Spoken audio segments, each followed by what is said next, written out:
Codex, Chaos Daemons! I guess?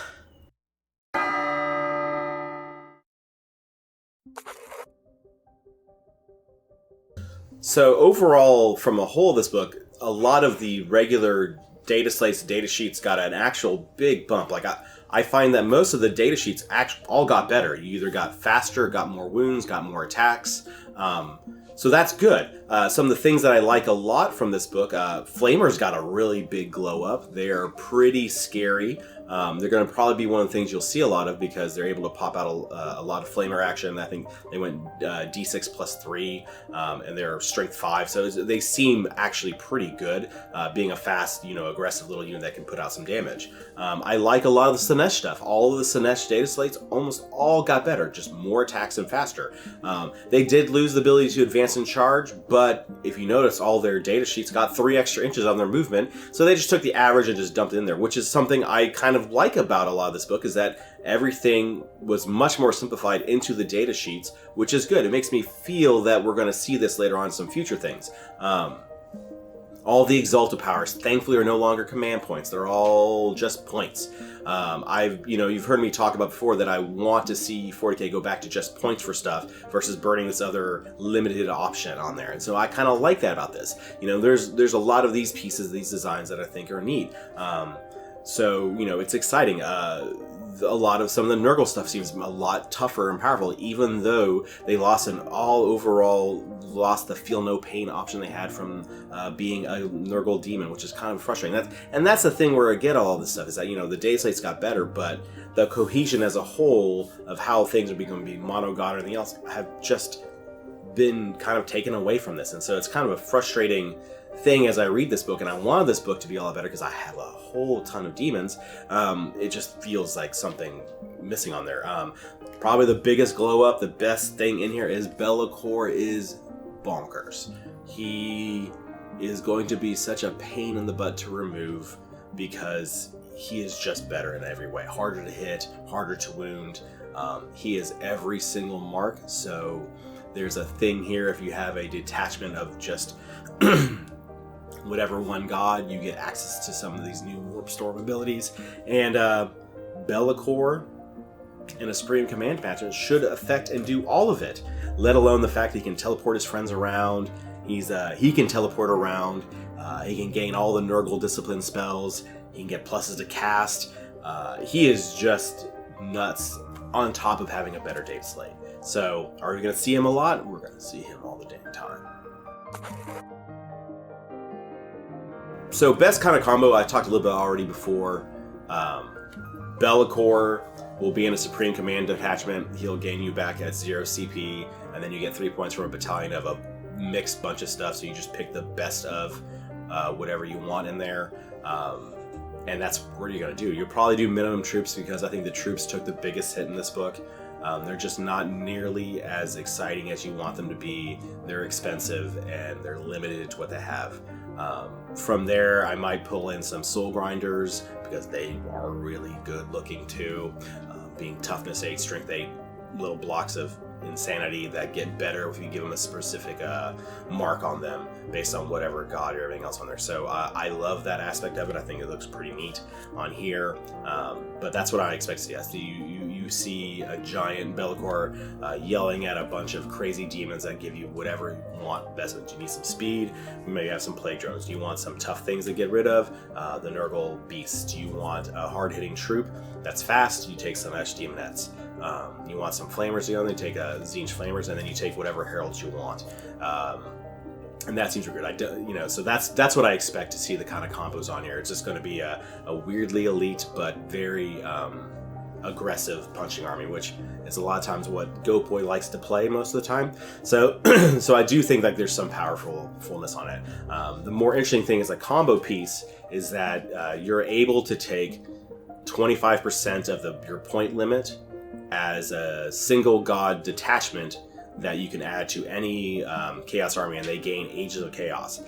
They lose the Warp Storm, they lose some other stuff on there, but they can show up in the armies, and those armies don't lose their Legion or whatever bonuses. So Chaos Knights still get their Harbinger and everything else on there, and maybe instead of taking Abaddon as dogs, you take a few units of Demonettes or some other options to allow you to do banners on a Chaos Knight army. Or you take some other options to add into your Chaos Space Marines, and then utilize some other fun little casting or other little options with some of the Slanesh Heralds, or even some of the Tzeentch options with Flamers and everything else on there. So that's a kind of interesting thing, an interesting piece on there, that this little detachment of stuff will become Agent of the Chaos and don't mess up your army. So you can take 500 points most of the time for match play of demons of one single god and go that way. So biggest changes between the two different books is that, yes, summoning is gone. We knew it was going away. That's a big loss. They brought the Warp Storm back. It is now a new trait where you roll 8 dice. On every 4+ you gain a point, and you can utilize that to burn or during the game turn to try to do something where you can be harder to hit, or you might have other options like you get +1 to cast. The bigger problem with most of it is that I think all of them are over costed by a little bit, by almost all by 1, because you take the averages, you only get 4. And there's not really a way to gain more or hold more. The bigger holding thing you can have on it would be, there is some warlord traits that allow you to hold unspent warp storm points, but there's a giant missing thing from this book that's in every other codex where you can take more than 1 warlord trait. That is not anywhere on here. It's probably the biggest. I feel that there's a missing undivided page of stratagems, because everything is locked into each single god with their own little choices, and it feels like something that's just a giant mistake. Again, all the other big change is that the troops are no longer bigger than 10 man. You purchase a troop choice, it is 10 men, 10 bodies, and that's it. There's no more increasing, there's no more decreasing, that's going on there. So feeling more kind of like AOS, where it's a one single purchase. It does mean that, in some good ways of doing it, is that it allows them to say, limits the amount of pink horrors that are going to spawn. The new pink horror split is that on a 4, if they die to an attack, they will split on a 4-up and then make 2 blues, and then 2 little brimstones, and then 2 brimstones from the blue. So yes, it's a large amount of bodies on there, but it's a very limited amount of bodies. It's not making any more, and there's kind of limited on a 4-up. So half the time, it's not gonna happen. Also, those pink horrors lost being a caster, which is a kind of interesting. I guess it helps the Abhor the Witch secondary that might could show up against these. But yeah, it's like I said, it feels weird that a lot of choices that were there before are gone. Furies are gone. I know there's a plastic kit in Warcry, and they're not in here. And that feels odd too, because it was always an interesting little unit that covered a specific hole in demons that you want before, which is a action jerks or something else to run around and do something, and gives you this jump troop. The other big change is anybody can deep strike. You don't have to pay any command points, but someone in deep strike, everyone can go into deep strike. And they have a new manifest ability where they can deep strike up to 9 inches or less if your leadership is lower. Since demon themselves automatically give you a -1 leadership, there's ways you can do some tricks to get closer deep strikes and better assaults. So that's pretty interesting, and kind of one of those neat little rules that I like in this book.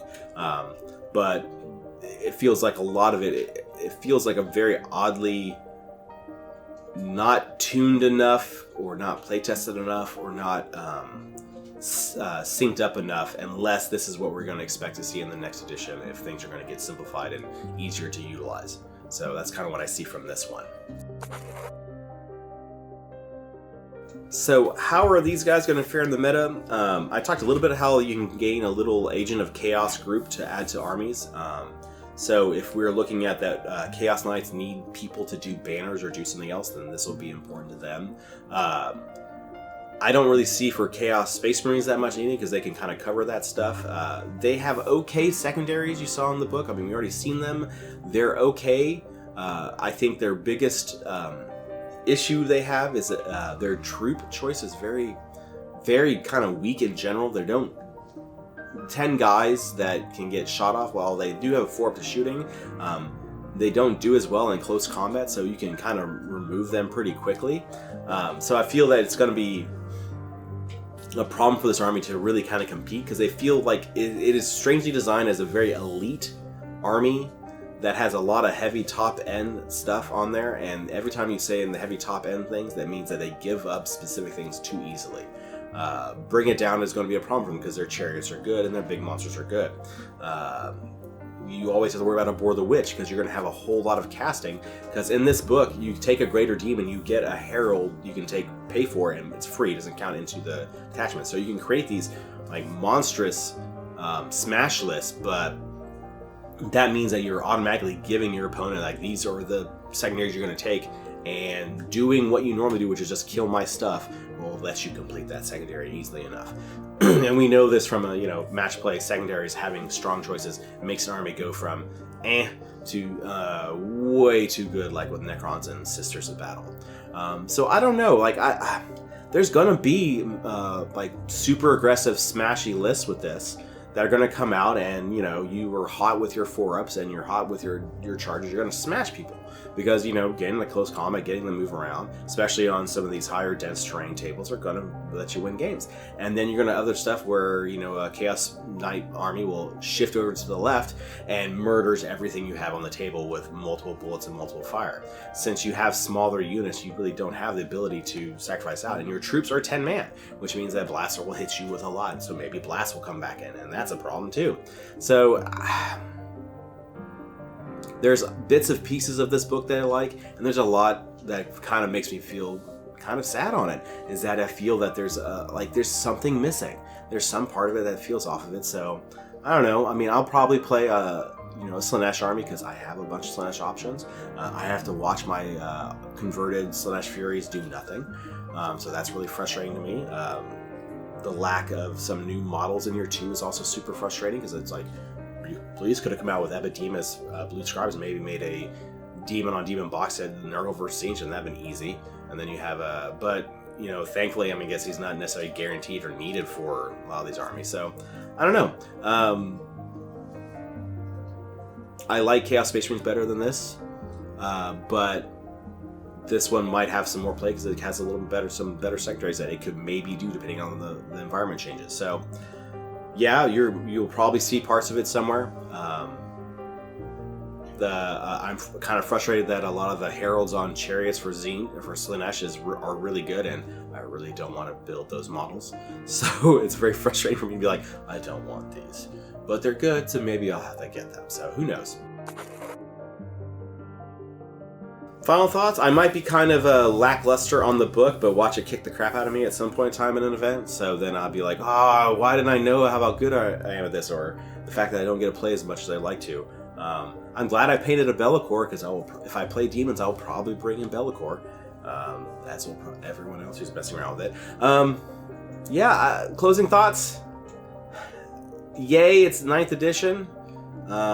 Depending on what happens with 10th.